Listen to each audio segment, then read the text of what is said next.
You're listening to a Roddenberry podcast. Mission Log Prodigy, a Roddenberry Star Trek podcast. Supplemental. Aaron Waltke.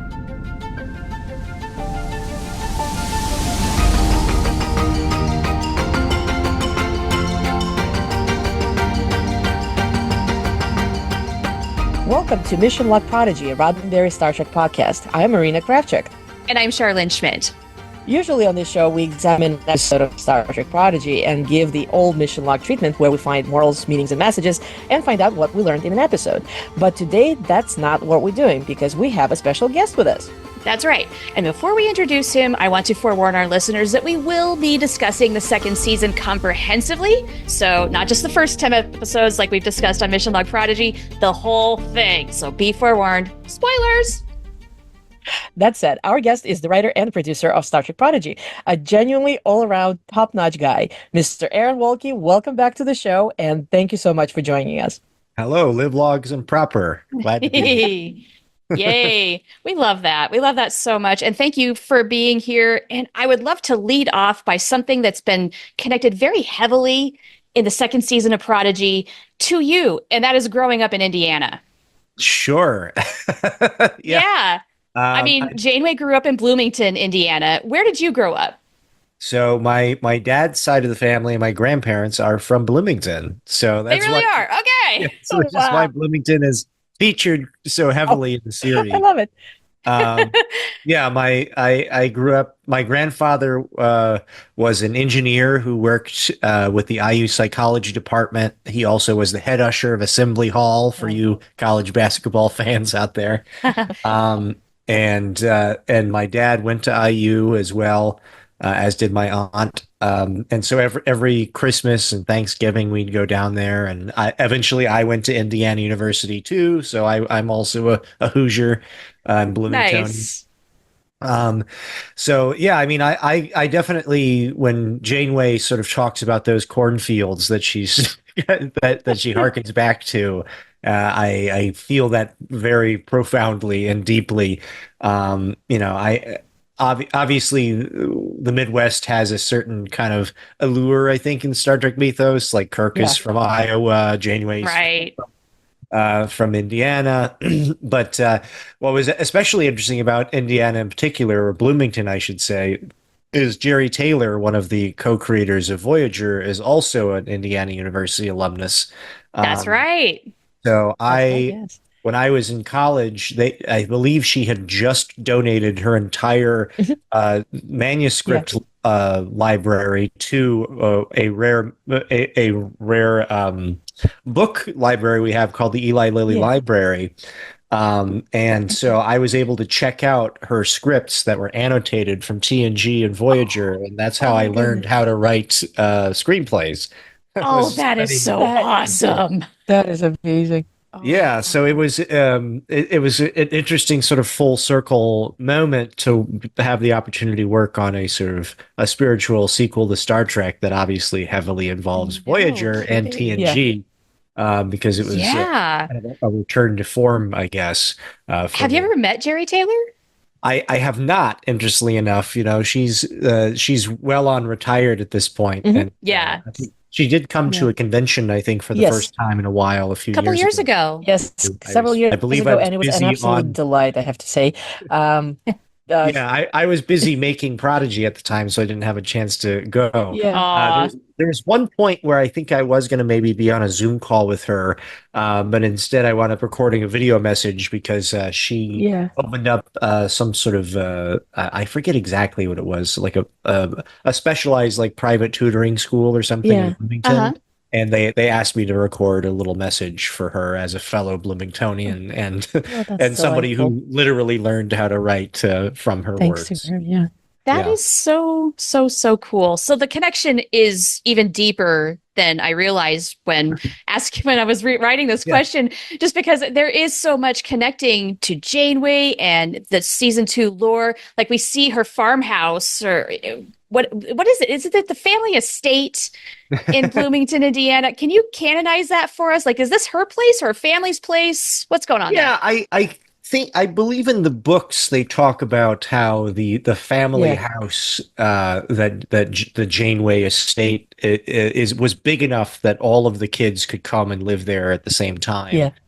Should they be interested? I don't think the Janeways were particularly rich, or not that money even really exists in the traditional sense. Yeah, But that's true. Right. her father was an admiral, I believe. So, Yes. Yeah. and if you follow the conventional wisdom of the Midwest, your credits will go a little further in terms of real estate. It wasn't that surprising. Like I have a lot of friends who like their dad's a doctor and they own like an 8-room McMansion because there's a lot of Well, farmland ready to be developed. yeah, because I have to admit, when I saw that shot of the farmhouse, I mean, quotation marks, I mean, my first thought was like, well, I suppose we have to out Chateau Picard Chateau. But I guess, mentally I was like, well, I suppose it is a multi-generational house. So it Yeah. probably grew substantially over the centuries, if that's Yeah. what it is. Talk to any Midwesterner, and they'll tell you that the house sizes in the Midwest are considerably larger than they are, Yeah. on the coasts because the land is cheap and the taxes are low. So McMansions for everybody, all the farmland Yes. you could want. Yes. It warmed my heart too that Janeway was gardening toward the very end. We see her in her retirement that lasted all of about 5 seconds, just because that harkens back to Voyager. And none of this was your doing. It's not your homage to Indiana. This was already canon. And you're just calling back to it. But like, you really helped me understand what Indiana might be like through the visual sense of it all, just because I've never been to Indiana. I have no Sure. idea what it's really like. Well, some of my fellow Hoosiers did call us out, and that they were like, "That doesn't look like like Bloomington itself is like a city surrounded by Yeah. forests." But I had to point out, like, oh, if you just go past 37, there is a bunch of farmland, and I would imagine there'd be a little bit of a reclamation, perhaps after Yeah. the World War III or whatever, to Yeah. kind of Yeah, go back to good an point. agrarian lifestyle. Well, So I think it works. But nevertheless, I do find it delightful that we kind of keep to that. The fact that Janeway is very proud of her, background as a Bloomington resident. The fact that we have that little plaque in her ready room, and Yeah. Yeah. it's absolutely delightful. Speaking of Bloomington, so I know that you were one of the supporters, the original supporters of the campaign to have the statue Yes, installed. that's I right. remember seeing your name on the list. So have you had a chance to actually visit the statue yourself?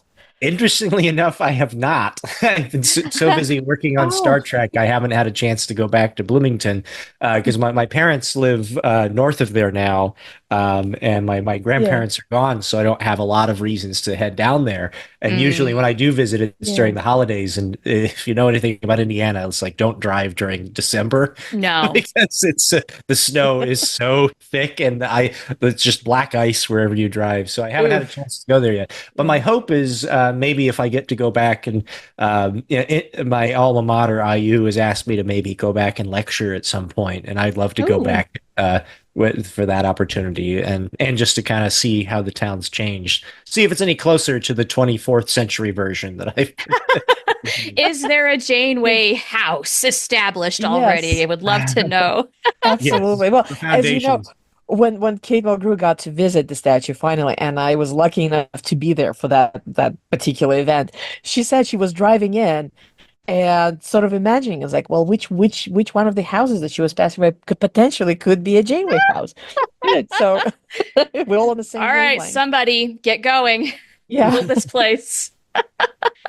All right, so let's move on. We obviously, the one thing that we did want to discuss is, of course, the crafting of season 2. So, Shar, why don't you take it away? Yeah, certainly. One thing we've had a really good time doing on our show, and I'm sure every other show covering Star Trek Prodigy season 2 is doing, is finding all of the callbacks from the lore from previous Trek series, all the little Easter eggs that you all have been putting into the episodes. And I just got to know, is there any one that is your personal favorite? Because there's just so many of them.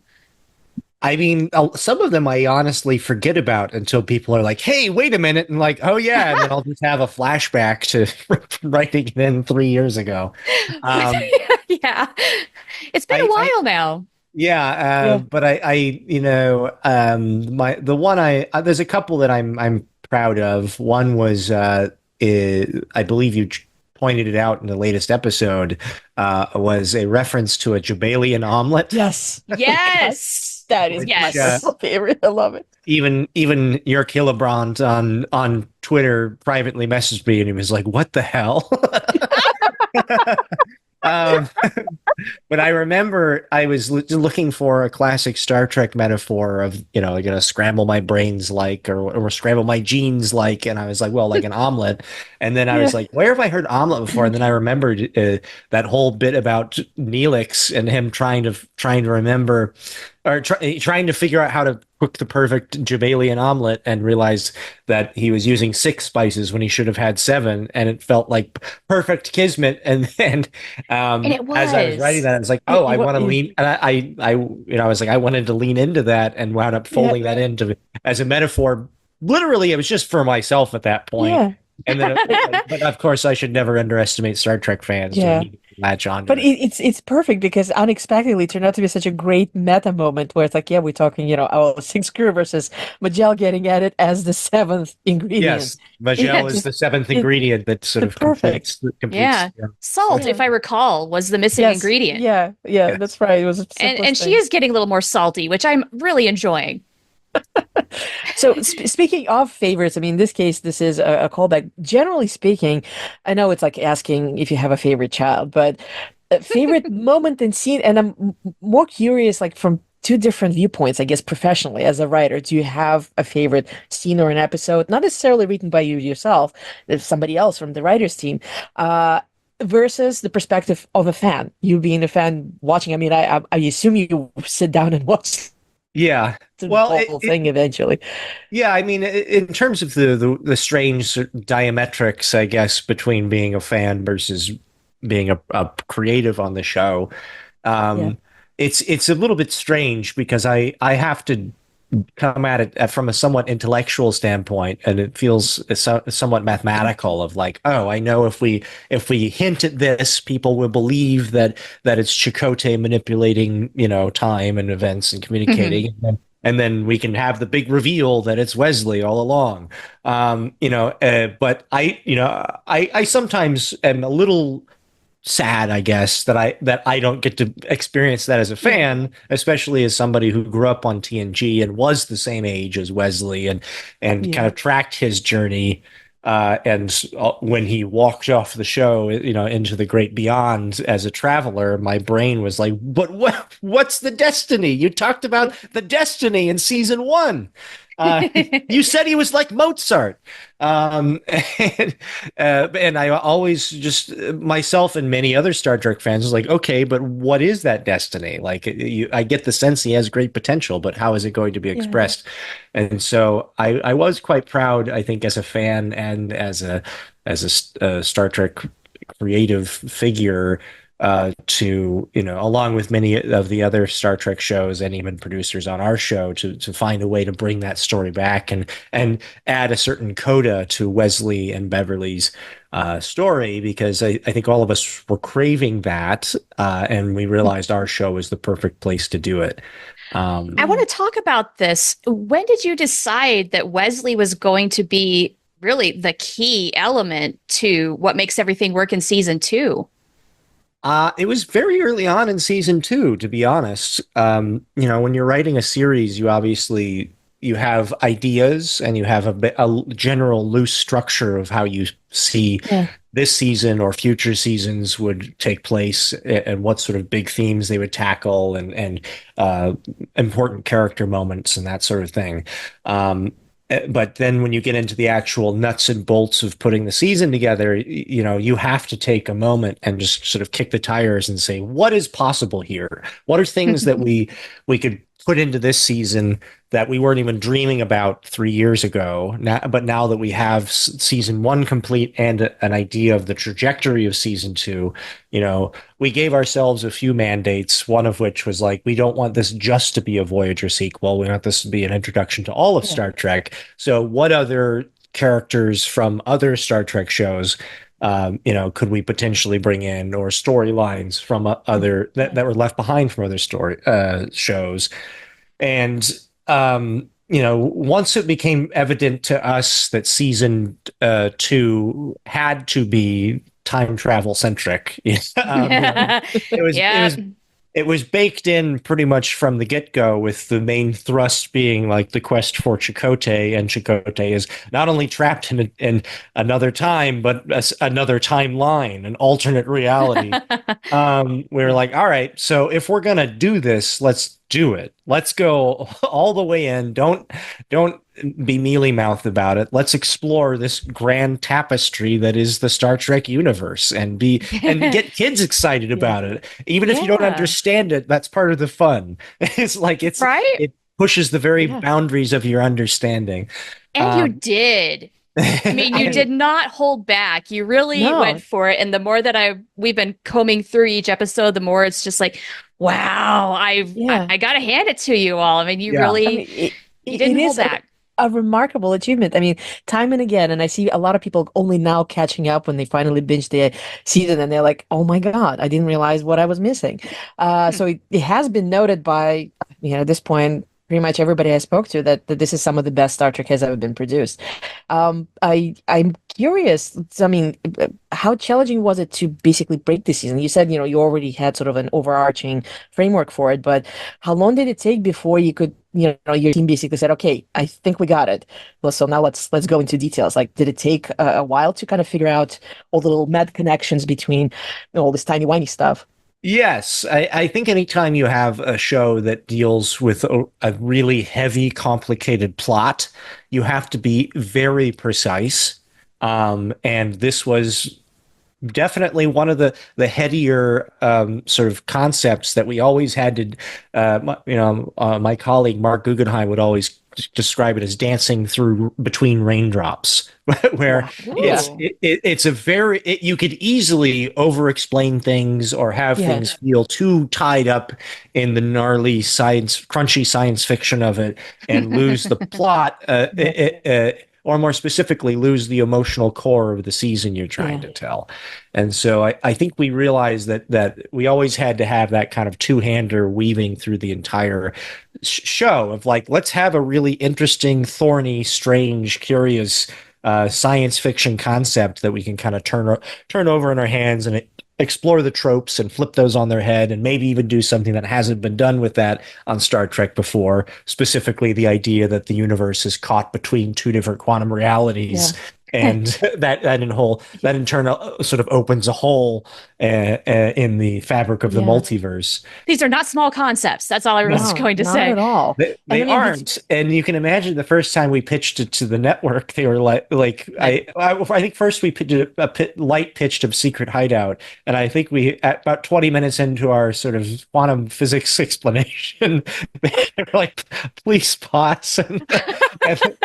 And then we had to kind of readjust and say, oh, that's right, we have to talk about the character stuff too. And so, I mean, that was always the sort of balancing scales we were dealing with. But I wasn't worried about it, because I was that kid that was like, if I was confronted with a thorny concept, I would stay up late thinking about it and unraveling it in my head.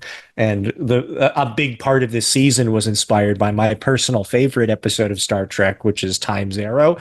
And, that idea of sort of a time loop of just like, well, Data's head was 500 years older than the rest of him, but how many times had that time loop gone?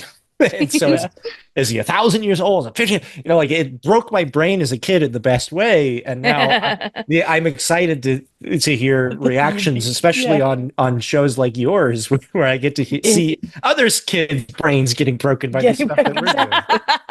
Definitely. I am curious. So, with obviously not, I imagine not everybody in the writer's room has, your encyclopedic knowledge of Star Trek trivia. So how was, I suppose, like, research part of it? How was it all these connections being established when somebody else was writing like their assigned bit? I mean, okay, this episode has tribbles. Somebody get me a primer on tribbles. I mean, I will say it was helpful to have me in one of the driver's seats, because I do kind of, if I don't immediately know all of the stuff, I know where to find the stuff, or I know like, I think they dealt with this in Deep Space Nine in these episodes. Go watch them and come back to me. And obviously, Memory Alpha is a fantastic resource as well. Just to, if nothing else, if you use it like Wikipedia, where it's like, okay, this can at least point me in the to which episodes I need to watch, and then you could go back and read the scripts and watch the episodes. And it reminds you exactly how, merging warp bubbles work or what have you. Now, did you get to involve? I mean, I imagine Dr. Aaron, being that she's the scientific advisor. Did you get a lot of input this particular season on like all the?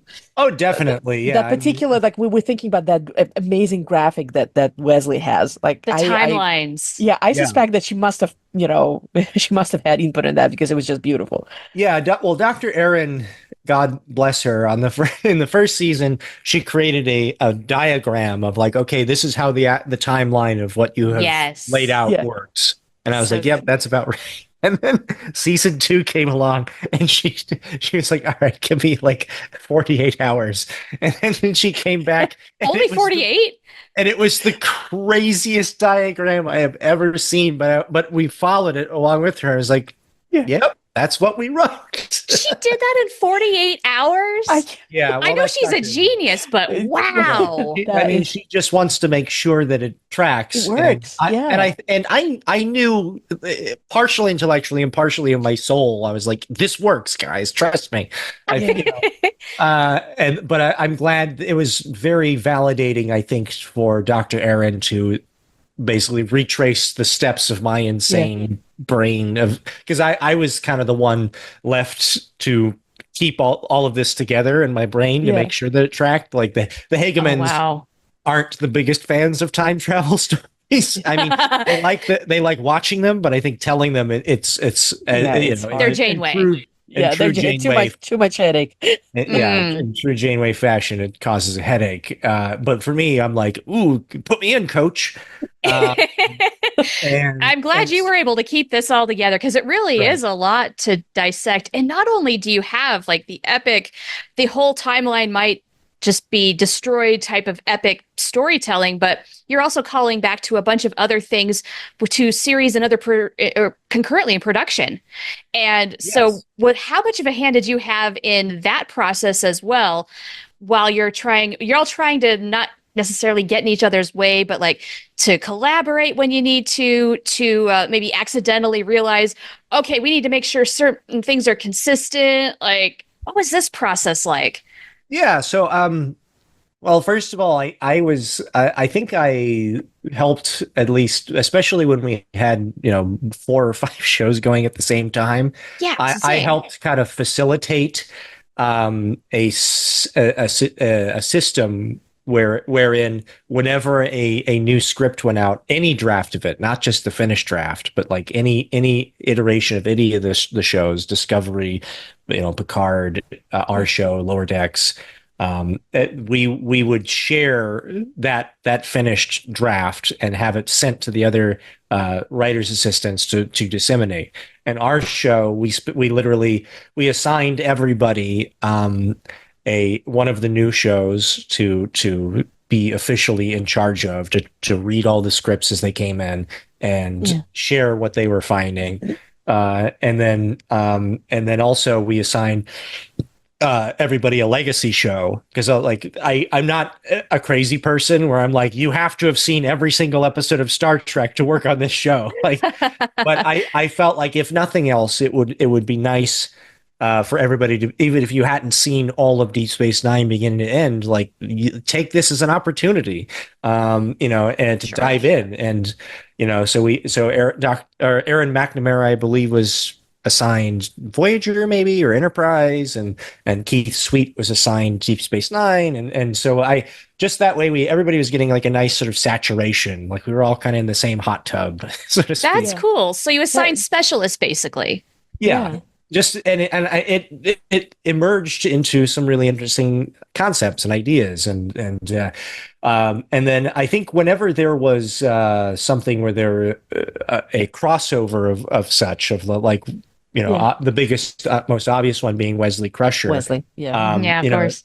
we had already pitched Wesley Crusher as a big part of our season, and we're in the process of writing. I think we'd written 6 or 7 scripts at that point and outlines for the rest of them.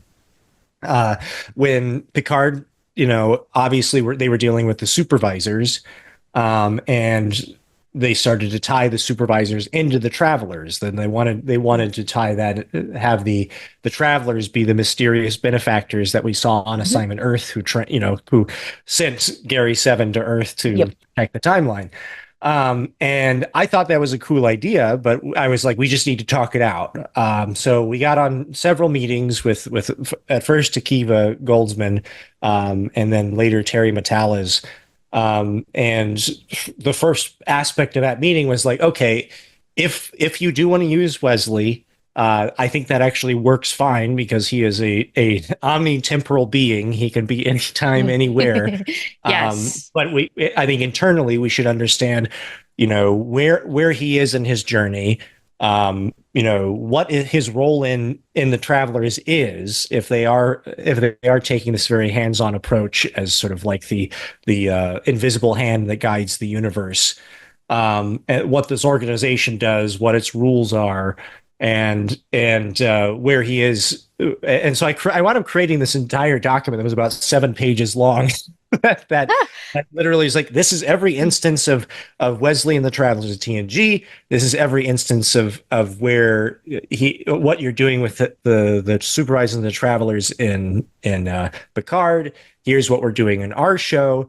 Therefore, here is what I think his history is. And okay. And then everybody read it and we hopped on, and he was like, this is great. Yes. And then he wound up sending, once he had written the scene, the cameo with Wesley Crusher, he had sent it to us, and I rewrote about half of his dialogue, especially that scene where he's talking with Corey about the role of the Travelers. Yeah. And wound up slipping in some very subtle allusions to Star Trek Prodigy. You did. Like, I think at one point he says, like, a star is born, but a ship is lost. That's the protostar. Yes. Yeah.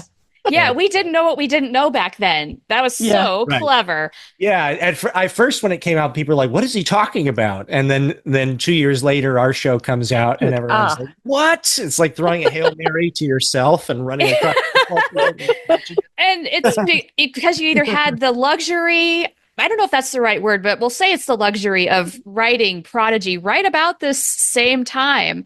And okay, you're talking about the Travelers, and I have got a lot of questions about the world building that you did for the Travelers, because really, I mean, we didn't have a whole lot of information about these guys. We got a little bit more in Picard, like the Guardians and that sort of thing. And you mentioned, you said that the Travelers are really hands-on, but I'm kind of getting the feeling, at least midway through Prodigy, they're somewhat hands-off. I mean, Wesley's the only one who's willing to step in and help fix this thing. Right. They, if I said hands-on, that I misspoke. They tend to be hands-off. So like so that particular aspect of their organization comes directly from the final appearance of the Traveler in TNG, which I think is called Journey's End. Journey's End. Yes. Yeah. If you recall, there's a lot of world building for that. The organization squished into a very, very small window of time, where Wesley manages to essentially stop time with the power of his mind. The Traveler emerges. The Wesler. I love it. That's Wesler. The Traveler emerges and said, this is you finally embracing your potential. You did this by yourself, Wesley. You have this ability to use the power of time, space, and thought. And then Wesley rightfully looks to his friends who are in immediate danger. It freeze frames this firefight between Cardassians and the Starfleet and stuff, and like he's like, we have to help them, and the Traveler says, no, you have to let them figure some things out for themselves. That is our way, and so you have to listen very carefully. It's like if you extrapolate outward, it suggests that they try to be a little bit more of almost like a gardener who would rather allow the wild plants to grow, to use a sort of a a gardening metaphor. And we thought that was very interesting because it's also a little bit contradictory, because the question is then, when can you step in and when can't you? And that's something that also was sort of touched upon with Gary Seven and Assignment Earth. It was just like, okay, if your job is just to not interfere and just to watch, like when do you do you even have a job? It's basically like Prime Directive just taken to the extreme. And so we thought that was a really interesting contradiction, similar to the Prime Directive, that we wanted to explore a little bit, where and perhaps put a little bit of stakes to it all. And that's where the idea of the loom coming in as this sort of natural force, that was truly unknown and forbidding and foreboding, I should say, and terrifying, that that they naturally evolved many of the same powers that the travelers did, but they they can only enter our universe when things are truly dire and perhaps lost. So you hear a little bit of the conversation that I had written for Eric Menyuk to reprise his role of the travelers. When you hear the whispers between him and Wesley as they enter, where it kind of lays out a little bit of like, this is beyond us. The multiverse is much bigger than this one particular timeline. It's selfish of us in a way to try to stay behind and sacrifice ourselves and not tend to the greater fabric of and tapestry of the dimensions of time, space, and thought. And I was like, it's a classic kind of not seeing the forest through the trees sort of scenario, where, from one perspective, yes, if you take that the needs of the many kind of perspective too far out, you lose track of the importance of the one.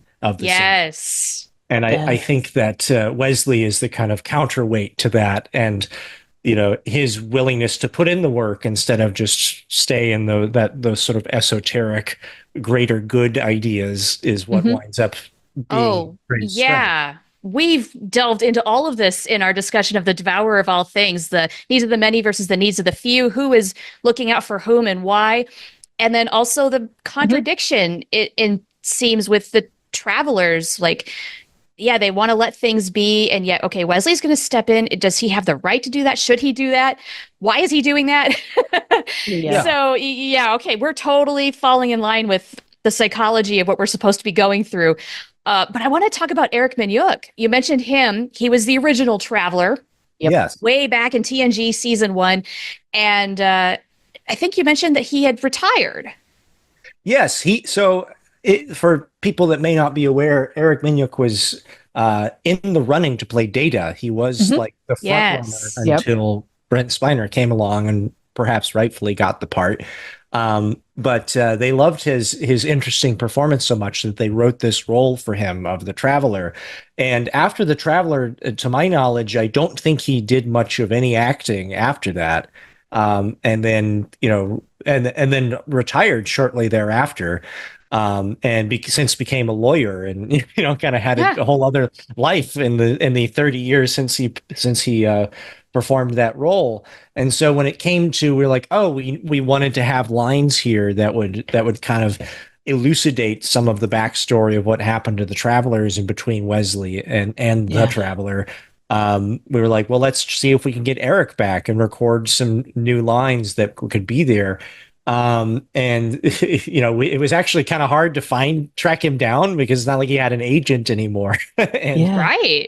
I think we wound up like calling his law offices and leaving some messages. Wow.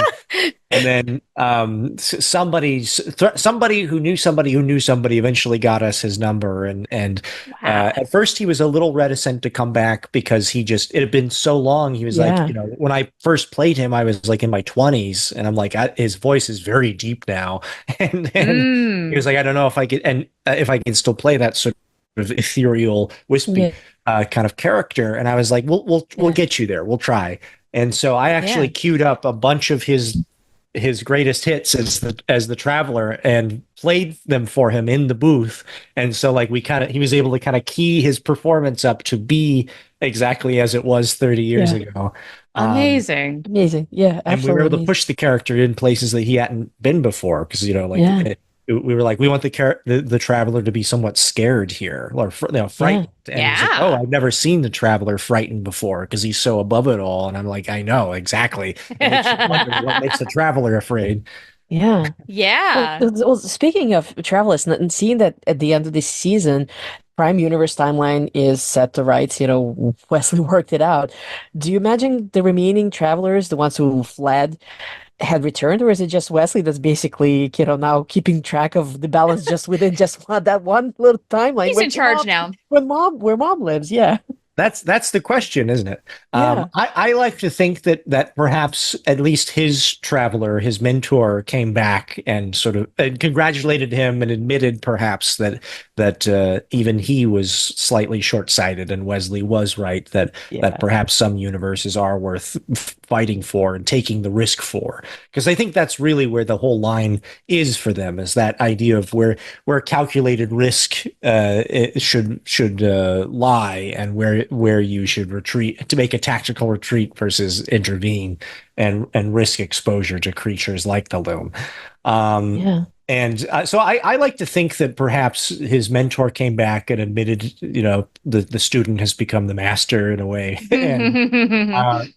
But I also think that Wesley, it's perhaps on him to start rebuilding the travelers. And that's why we see him conscript Corey in Picard season 2, is that he is the sort of overseer of this organization, for better or worse. And as he states in our show, after the temporal wars ended, there aren't exactly like time agents everywhere, doing this work. So he has to do it himself. But Wesley, as we know, doesn't mind rolling up his sweater sleeves if he has to.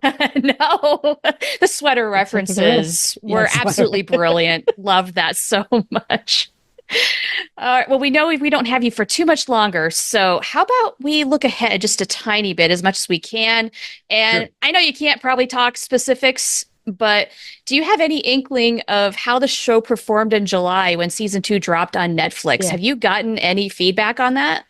So Netflix keeps all their data pretty private, but okay. What I can say is that it did crack the top 10 in I think 20 plus countries, and it got pretty close to that in America. And I believe the Blu-ray and digital sales was the number one sci-fi Blu-ray. Like we were beating like Furiosa and stuff. Yeah, it's awesome. Awesome. Yeah. So and digital sales, I think it got into the top 10 in America and number 1 in Canada. On Apple iTunes. Awesome. So I think that. For a show like ours, it's always about a slow roll and a slow snowball of sorts. Yeah. That where that word of mouth spreads, and people that perhaps hadn't checked it out or reluctant to check it out, finally the dam breaks and they do, and they're like, this is amazing, and then they go post about it, and then somebody's like, oh, should I check it out? And then that cycle keeps going. Yeah. And so Netflix has a lot of different models of how they choose to pick up shows. Like some, if they're Netflix originals, they might do it immediately, or if it's a show like Avatar: The Last Airbender that started on Nickelodeon and then came over just in reruns, and it did so well on Netflix for months that they were like, hey, there's something here, and reached out to Nickelodeon, and now there's Avatar Studios that's making new shows and new movies, and it's one of those things where don't let up on the gas, so to speak. Just keep watching. I don't think we are. Yeah, if anything, Prodigy fans have shown. Keep watching, everybody. Yeah, we are passionate. We are here for this. We'll fly as many planes as it takes, have as many pizza parties, whatever we've got to do. Sure. Well, I think that this show, its longevity is going to be as how well it continues to be, talked about and evangelized by the fans, and that's what folks like y'all are doing. That's what we're trying to Absolutely. do. Yeah, we'll certainly keep generating the noise, keep the conversation going. And I hope Netflix is taking note. They've got a Fingers passionate fan crossed. base. We do want more. We want to give you more work. Thank you. Now, just out of curiosity, now we've obviously dealt with a lot of time travel over both seasons, and I met it is a very popular track trope. I mean, every single production has dealt with time travel one way or another, and of course, recently we also had Section 31 brought in various series, so it's time, pardon the pun, to probably look at other storytelling devices. When season 3 happens, is there a particular something that you would personally love to explore with the crew, especially as well as whatever legacy characters that are already on board or might come along? The short answer is yes. I have a notepad note on my phone that's about 7 pages long that says Prodigy season 3 ideas. Nice. I don't necessarily want to give them up, because I want to save them for when Yeah, Yes, please use them. inevitably happens. all of them. But what I will say is I think the way we ended season 2 leaves a very open door to a lot of possibilities, both dealing directly with legacy of stuff that we've already seen happens, but for the most part, the 2380s going into the 2390s is a very wide open space. Like almost nothing has been defined in that period of time. Yeah, that's true. And it's at a time, as we've shown, that Starfleet is a little bit on its heels because they're undermanned and undershipped, and so those lone ships that are out in the cosmos have sort of an outsized importance, even if they're on a goodwill mission, like our Prodigy crew is now. Yeah.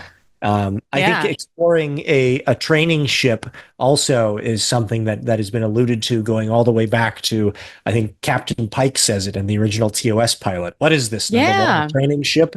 And so I think seeing how a working training ship really functions when it's not already been upended like the Valiant and Deep Space Nine. Deep Space Nine, that's right. Yeah. I think it's a really exciting proposition. We also see a training ship, interestingly enough, in the USS Enterprise. People forget that in Wrath of Khan, That's right.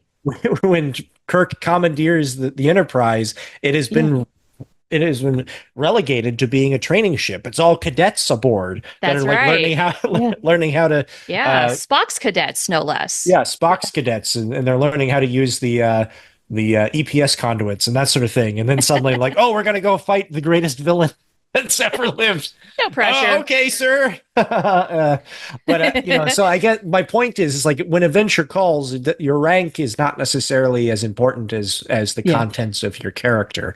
Yes. And I think that especially now that they are ensigns and they are officially sort of diplomatic envoys to the outer reaches beyond the Federation's borders, anything could happen.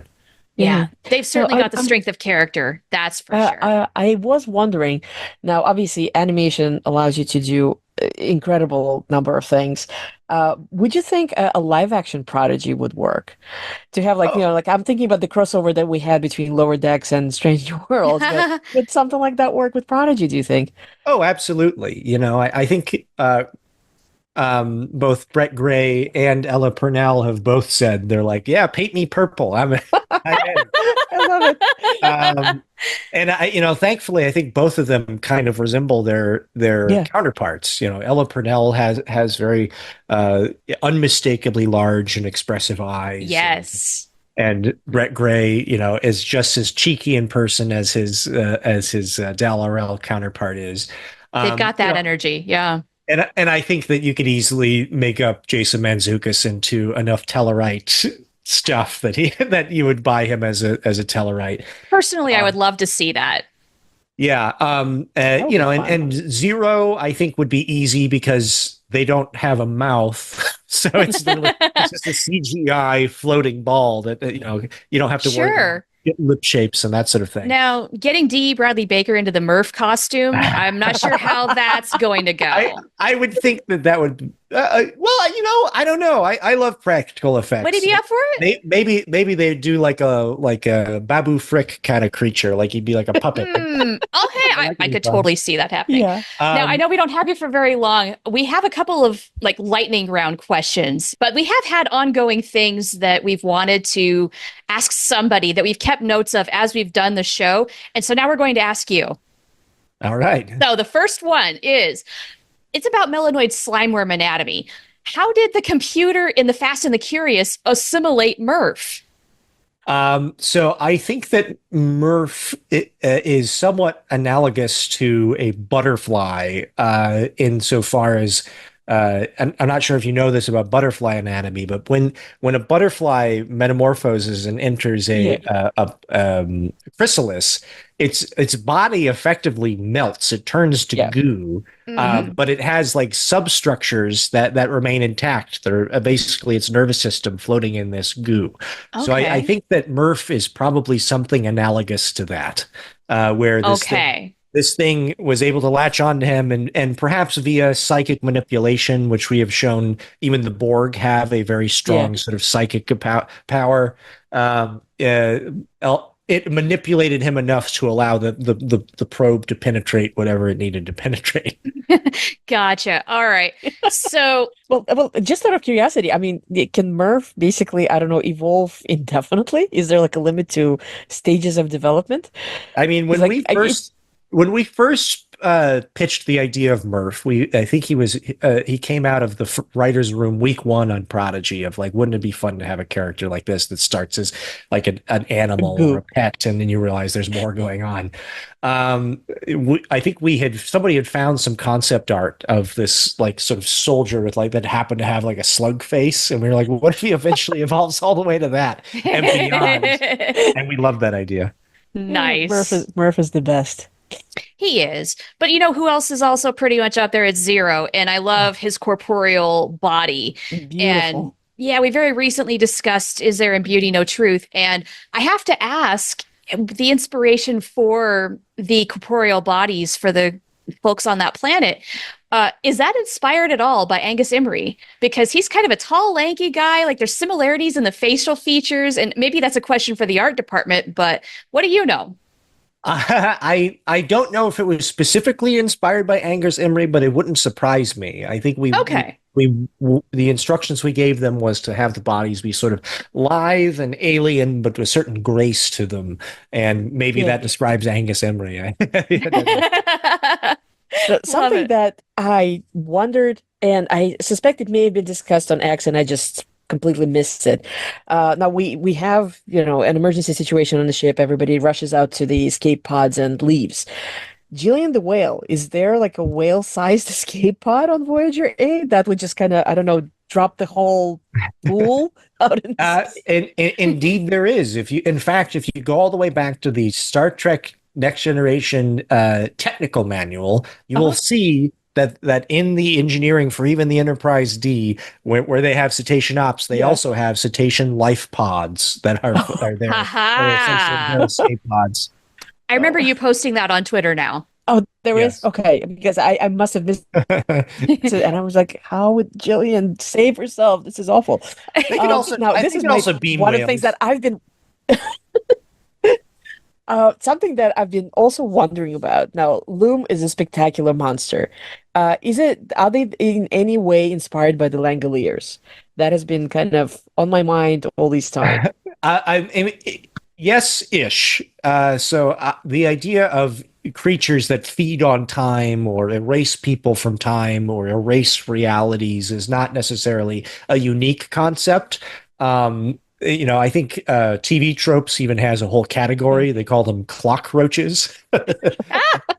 Clock roaches. Yeah, but they all have a slight spin on them. And I personally was haunted by the Langoliers, both the short story by Stephen King and the TV the miniseries, movie. That came out years ago that had, what was it, like Bronson Pinchot was in it or somebody? Yes. That stuck with me for ages, and that the premise of that, if you don't know it, is that they fly through Aurora Borealis in like a 747, and when they land, all the people are gone, nothing tastes right, the water is flat, and they realize that somehow they have landed in yesterday. And then there's there are creatures that emerge from the woodwork, and there's sort of that feast on that reality and eat it. and they have to fly away from them back through Aurora Borealis to get back to the present day. So yeah, there's the Langoliers. There's also, I think they're called the Reavers in Doctor Who. Yes. Yep. There's also the Davidians that we see in Time's Arrow. That's right. Yes. Yeah. That also feed on paradox energy. So like all of these are kind of like threads that we kind of pulled together into this sort of natural force that we wanted to create something that evoked the same kind of dread that the Borg did when you first encountered them back in Q Who, where they seemed completely unstoppable, unknowable, relentless, and were used as an object lesson by Q to say, "You're not ready. You can't face this." And that's what we wanted to create with the loom, something that even travelers would be afraid of. Yeah, it certainly worked. I mean, Langoliers terrified me as a child. So in this case, I mean, I saw the teeth. I'm like, oh my God, it's Langoliers. This is awful. Yes.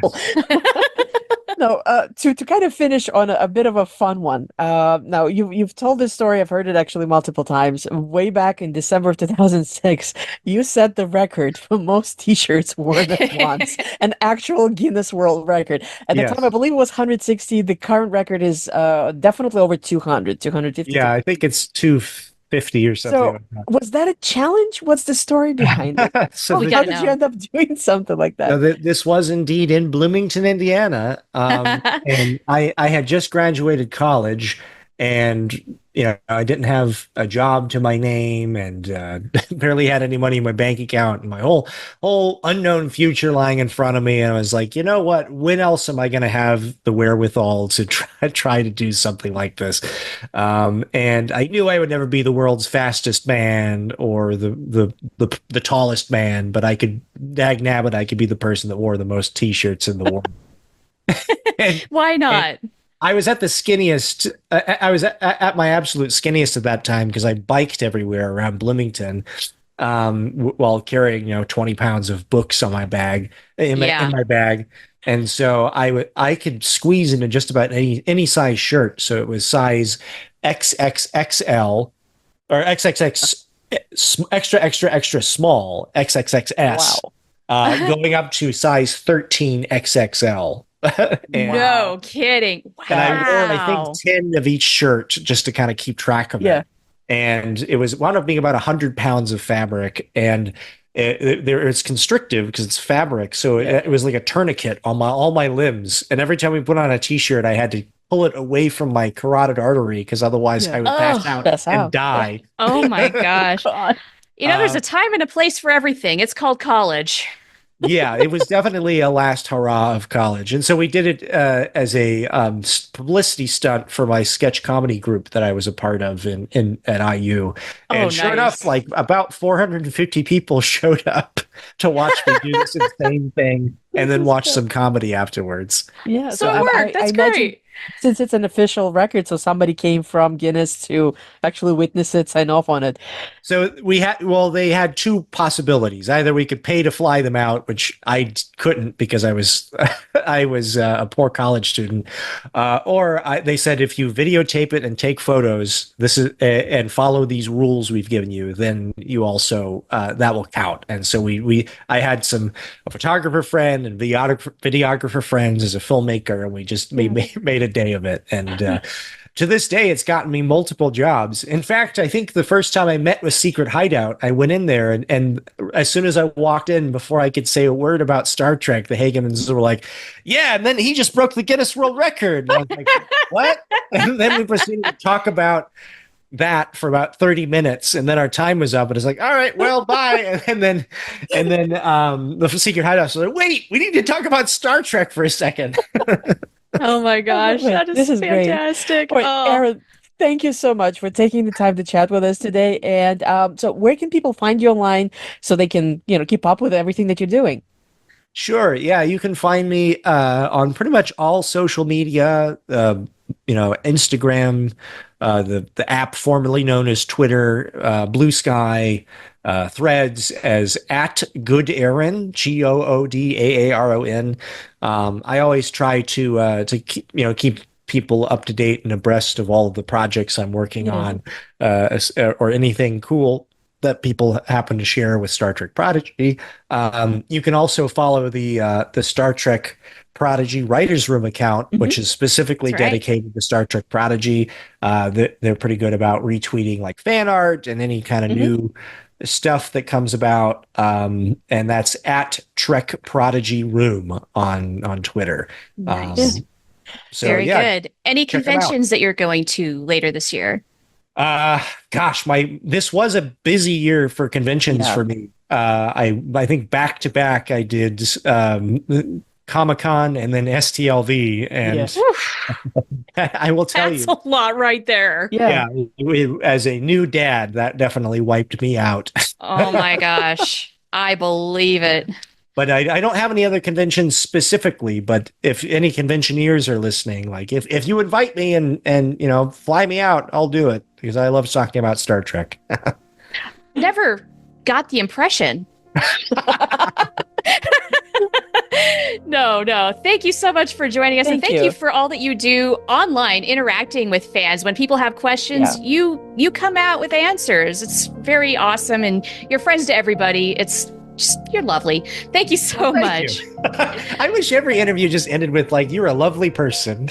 You are a lovely person, Aaron Waltke. Declaring it right here. Mission Log Prodigy is produced by Roddenberry Entertainment. Production and technical direction is by Earl Green. Our website and your opportunity to comment and connect with us is at missionlogpodcast.com. And if you want to support Mission Log directly, you can do so at patreon.com/missionlog. Till next time, everybody, live logs and proper and go fast.